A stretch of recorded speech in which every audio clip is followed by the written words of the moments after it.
Hey everybody, welcome back to the channel. I'm Sean Mons with Firearms&Fitness, and this is...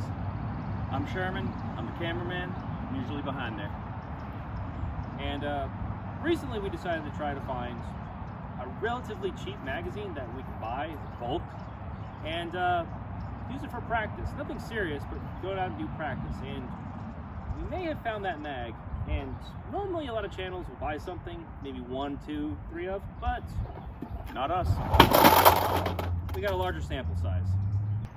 All right, so quick overview on these. These are the ETS mags. Now, I believe these are the polymer nylon mags. I'm not 100% sure, but Mag Warehouse had these for $8 a piece like a while ago, and they still have them for $8 a piece.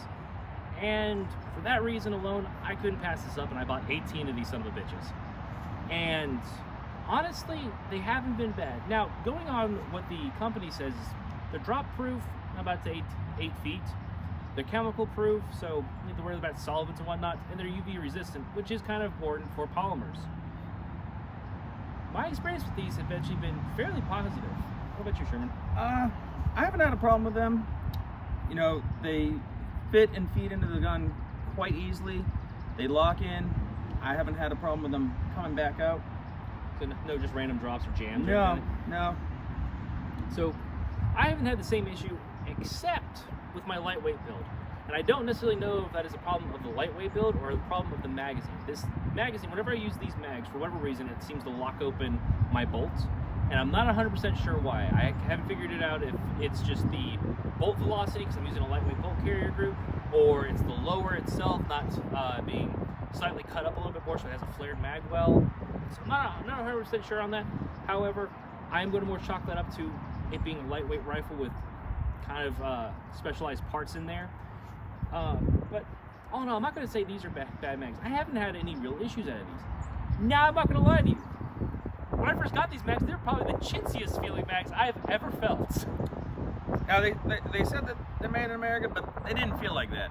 They felt like they were made overseas. No, this shit still feels like sweatshop labor. Yeah, like this is by and large. I've had some horrible mags. Like Pro mags feel like a higher quality mag than this. They're shiny. Like I said, it's just got this weird. I don't. It's hard to explain, and the camera's probably not picking it up. But they just feel cheap. There's a reason these are $8. The fit and finish is not super great. The seams, you can obviously see some burrs, nicks, dings, whole 9 yards. Although I will say one thing I do like about it on the seam is that the seam is partially see-through, so when you're loading it, you still know where you're at. That is true. The seams back here are partially see-through, so you can kind of count the rounds if you really felt like it, or at least see when you're getting more towards the bottom. I'm not going to sit there and say that you're going to easily see these if you needed to see how much rounds you need. I wouldn't really attest to that. Another thing I like to bring up is their anti-tilt follower is anyway. So the anti-tilt follower though is kind of questionable. Now, you tip these mags, press in. You want to this is for any mag you want. All right. You want to press the very nose end of this to see if the pilot follower goes down together. And what that does is shows you it's anti-tilt, it's going to feed reliably. It does that. You also want to do it on the rear end. And if you do it on the rear end, it doesn't quite want to go down all at once. It tips back a little bit, which can cause feeding issues in the future. Another feature it has, and I don't know if there's different magazines for this. I only run 5.56 guns, so but it's something, a feature that they claim is great, is you know what caliber it is, because here's a 223 5.56 cartridge on the bottom. You press in, pull out, and you can take the magazine apart fairly easily. Now my fear is on a partially loaded mag, you might this mag might eat some shit.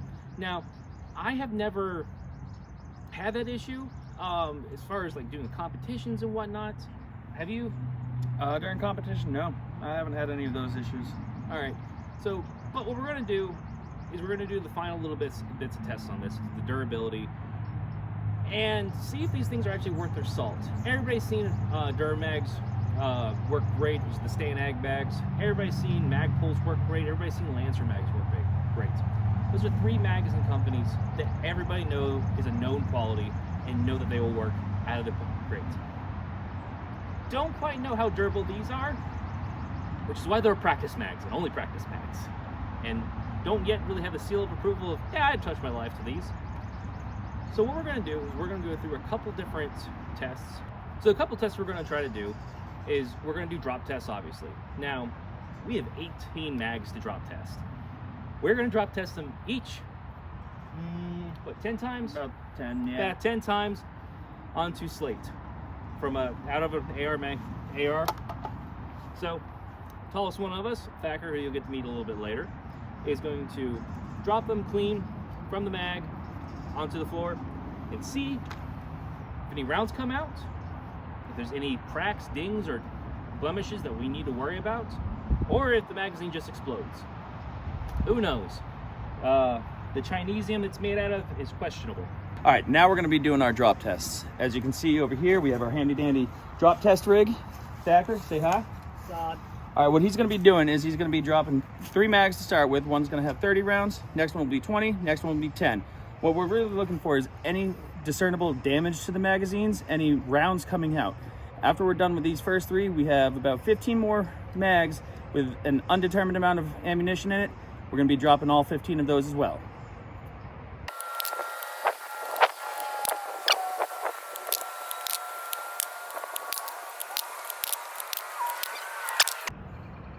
All right, so we were gonna do a drop test on the 20 ammo and the 10 ammo.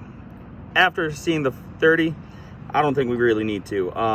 As you can see, the bottom plate is pretty torn up. We have some damage to the spine along with the feeding area.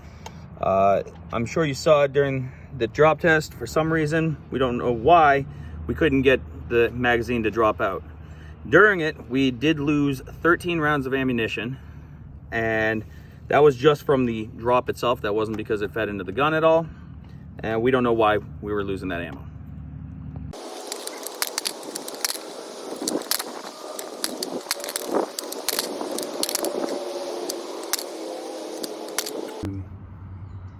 All right, so we were gonna continue doing the drop tests, but after seeing what happened with the 30 round magazine and just what happened in that last testing, no matter what's going to happen, we're going to lose rounds. It doesn't matter how many rounds are in the magazine. As you can see, this is just what we were able to find after losing the rounds.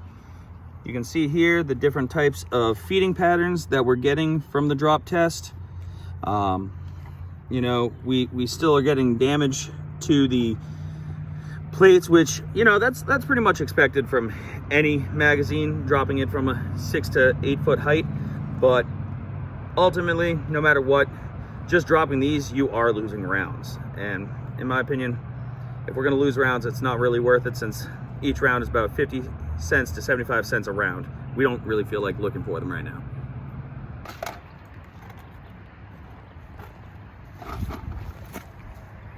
And for our final test on this, we're going to test the tensile strength of the mag bodies themselves. And what we're going to do, we're going to run them over with Bro, my Subaru, and see if this cracks, breaks, or anything else. Now, the first magazine is going to be a full magazine of 30 rounds. The other 14, because one's broken now, are all going to be empty mags. And this is a test that's kind of valuable, kind of not. You still want to know if your bags are durable, and they can take a big spill or something crushing them. So, let's get to it.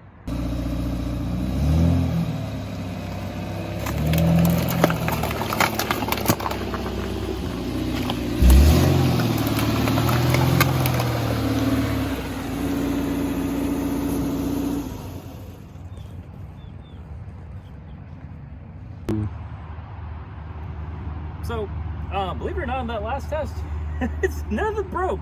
And I won't lie, I'm kind of surprised, considering a drop test did that to a follower. And I'm not totally sure how the follower broke. That actually, that's a first for me. I'm not even gonna lie to you guys. Now, do I know if this magazine still would work? Fucking no idea. Will I test it eventually? Probably. Look forward to that short. But all in all, what are your opinions on this? All in all, I feel for the price, it does what it's supposed to do. I don't know if I would trust this in a more survival type setting. For practice shooting, I think it's great. Yeah, if there were paragliders coming down, I don't necessarily know if I'd grab these first, but I will say this much though, I am genuinely surprised. As far as a practice mag goes, where you can get cheap mags and beat the shit out of these aren't a bad price. I have not had a jam out of these. Again, except I have my lightweight build, but again, I think that's more to do with my lightweight build than anything else. For $8, Yeah. these are kind of hard to beat. Yeah, for $8, it's a pretty good price. Now, again, stand by what I said. Would not trust these with my life. Go get yourself some either P-Mags, Stanags, or fucking Lancers.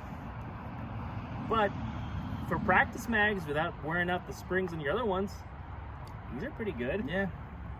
All right, guys. So, is it approved? Kinda. It's a solid 5 out of 10. It does what it's supposed to, but not much past that. Yeah. All I gotta say is, this is Firearms and Fitness, and we're signing out.